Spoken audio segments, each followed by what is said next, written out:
वकाल जिब्रीलु युहिब्बुर रब्बुल इज्जति जल्ल जलालुहु मिन इबादिही सलासुन खिसालिन। कहा लोगों तुम्हें वो तीन चीजें बताऊं जो रब तुम बंदों में पसंद करता है, जो रब तुम बंदों में पसंद करता है। कौन सी ऐसी खसलतें हैं कि हम अपना लें तो हमें रब पसंद करने लगे। ये जिब्रील सुना रहे हैं बारगाह नबूवत में। कहा वो तीन चीजें, अल्लाहु अकबर, बज़्लुल इस्तिताअती वल बकाउ इंदन नदामती वस्सब्रु इंदल फाक़ती। कहा तीन खसलतें जो रब बड़ी पसंद करता है बंदों में, कि अगर रब ने किसी को हिम्मत और ताकत दी हो, किसी चीज की, किसी काम के करने की हिम्मत दी हो, ताकत दी हो, तो वो उस हिम्मत और ताकत के बावजूद हाथ पे हाथ दड़ाना बैठा रहे, बल्कि अपनी हिम्मत और ताकत को अल्लाह के लिए खर्च फरमाए, अल्लाह के लिए। तो कहा जो हिम्मत और ताकत, जो वसाइल, जो चीजें अल्लाह ने दी हो, उसे अल्लाह की राह में खर्च करना अल्लाह को बड़ा पसंद है। दूसरी चीज बयान फरमाई, कहा शर्म और नदामत के वक्त जब बंदा मालिक की बारगाह में अपने गुनाहों को, अपनी खताओं को, गलतियों को याद करके रोता है और अपना वो जो आंसू बहाता है, अल्लाह को वो सबसे ज्यादा महबूब होता है। अल्लाह को सबसे ज्यादा महबूब होता है जब कोई बंदा नादिम और शर्मिंदा होकर उसकी बारगाह में आंसू बहा देता है ना, वो रोना रब को बड़ा ही पसंद आता है। हत्ता के बड़ी सारी अहादीस हैं इसके ऊपर। यहाँ तक कंक्लूजन निकलती है कि अल्लाह उस बंदे की बख्शिश और मगफिरत फरमा देता है। और एक हदीस में मिलता है अल्लाह फरिश्तों से कहता है, फरिश्तों गवाह होना, मेरा बंदा मेरी बारगाह में तौबा कर रहा है, अपने गुनाहों की माफी मांग रहा है, लिहाजा मैंने इसके सारे गुनाहों को माफ फरमा दिया, सारे गुनाहों को। और बल्कि इसके ऊपर एक बड़ी खूबसूरत बात मैं आपको सुनाता चलूं। वो एक अल्लाह के वली थे, बुजुर्ग थे, तो वो बड़े शाह खर्च थे और बड़े खिदमत गुजार थे लोगों के। जो आता उसकी बड़ी मेहमान नवाजी किया करते थे, वो लोगों को नवाजा बड़ा करते थे, खिदमत बड़ी करते थे। हत्ता के वक्त ये आ गया कि कर्जा लेके नहीं खिदमत करनी पड़ी, तो उन्होंने की, लोगों से कर्जे लिए और जो आपके आस्थाने पे, आपके दर पे आते उनकी खिदमत करनी। हत्ता कि आपका वक्त विसाल करीब आ गया, यूं लगा कि अब बचेंगे नहीं, बिस्तरे मर्ग पर लेट गए। तो जिन ने उधार लेना था सारे आ गए। हजरत आपने तो चले जाना है, पीछे कोई बारिश भी नहीं है, हमारा उधार कौन देगा। जो आता तो आप फरमाते बैठ जाओ, अल्लाह को एहतमाम फरमा देगा। अब लोग आते गए, बैठते गए, हर एक को यही दिलासा दिया बैठ जाओ, अल्लाह को एहतमाम फरमा देगा, बैठ जाओ, अल्लाह को एहतमाम फरमा देगा। लोग आते गए, बैठते गए। अब सब लोग बैठे हैं, बढ़ते जा रहे हैं, इन्हें ये परेशानी नहीं हो रही कि इनके पैसे कैसे दें। मैं कुर्बान जाऊं बुजुर्गों पे, इन्हें ये परेशानी नहीं हो रही इनके पैसे कैसे दें, वो अल्लाह इत्माम फरमा देगा। इन्हें परेशानी ये हो रही है, ये मेरे दर पे आए हैं, मैंने इन्हें खिलाना क्या है। ये भी तो दर पे आए हैं, इन्हें खिलाना क्या है। अब बाहर आपने देखा एक बच्चा है, उसने ऐसे प्लेट उठाई है, उसके ऊपर पतीसा है और वो आवाज लगा रहा है पतीसा ले लो। आप उस बच्चे को आवाज लगाते हैं, बेटा इधर आ, नजर आ। बच्चा अंदर आया तो कहा पतीसा बेचते हो? कहा जी इससे मेरे घर का राशन पानी चलता है, बाप है नहीं, अकेला बच्चा हूँ, माँ है, कमा के लेके जाता हूँ, कुछ अगले दिन के लिए पतीसा खरीद लेता हूँ, बाकी घर का रोजी रोटी चलती है। कहा शाम तक जो बेचना है अभी सारा मुझे ही बेच दो। कहा ये तो बड़ी आला बात है, मुझे रात तक चलना फिरना पड़ेगा, मेहनत करनी पड़ेगी, आप खरीद ले, मुझे तो पैसे चाहिए, मैंने तो घर जाना। तो कहा मुझे बेचते हो? कहा जी। कहा ये जितने मेहमान है ना इन सबको परोस इन सबको दे दो। अब सबको वो दे दिया गया। अब बच्चा कहने लगा जी पैसे, तो बुजुर्ग कहने लगे ये भी सारे पैसे लेने बैठे हैं, बैठ जा, अल्लाह इत्माम फरमा देगा।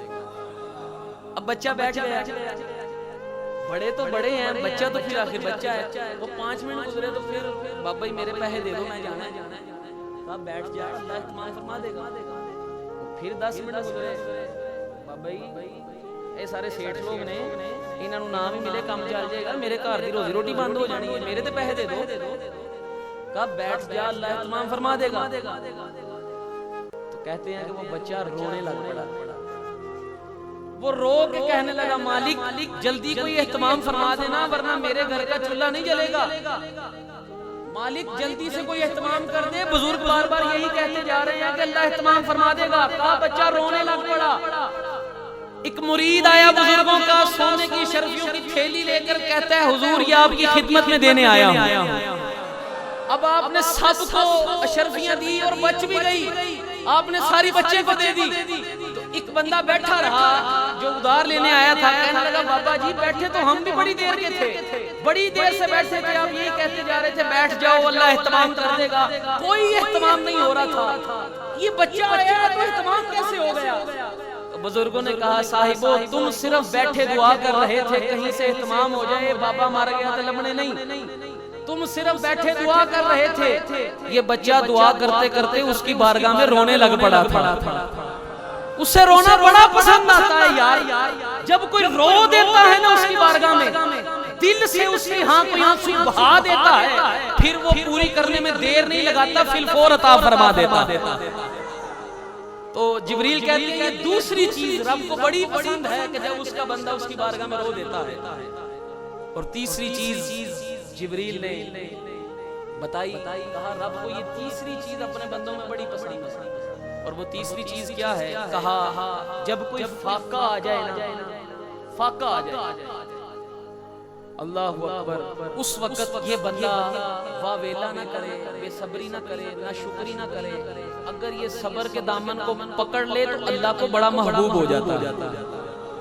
हम तो भाई कांटा भी चुभे ना तो रोने लग पड़ रहे हैं, मौला मैं ही रह गया ना वजह, ये सारा कुछ मेरे से ही क्यों होता है, मौला ये मेरे साथ ही क्यों ऐसे करता है। तो भाई अंबिया को जब इतनी इतनी तकलीफें रब ने दी हैं, तू तो शायद कोई ये रब देखो अल्लाह रब्बुल इज्जत इम्तिहान भी उसका लेता है जिससे वो बड़ी मोहब्बत करता है।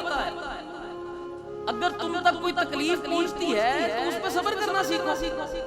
और बल्कि सैयद आलमीन सल्लल्लाहु अलैहि वसल्लम की हदीस मुबारका साथ मिला दूं, आप सरकार दो आलम सल्लल्लाहु अलैहि वसल्लम ने कहा मोमिन का बड़ा अजीब मामला, मोमिन का बड़ा क्या मामला है? अजीब। कहा सैयदी अजीब से क्या मुराद है? कहा इसके लिए खैर ही खैर है, इसके लिए खैर ही खैर है। हुजूर कैसे? कहा ऐसे कि जब इसे कोई खुशी मिलती है, इसे कोई इंसान दो ही कैफियत में रहता है, या खुशी में या गमी में, इन दो कैफियत से बाहर नहीं। ये नहीं हो सकता बंदा कहे मैं पता नहीं क्या हूँ, या तो खुश हूँ या गमी हूँ।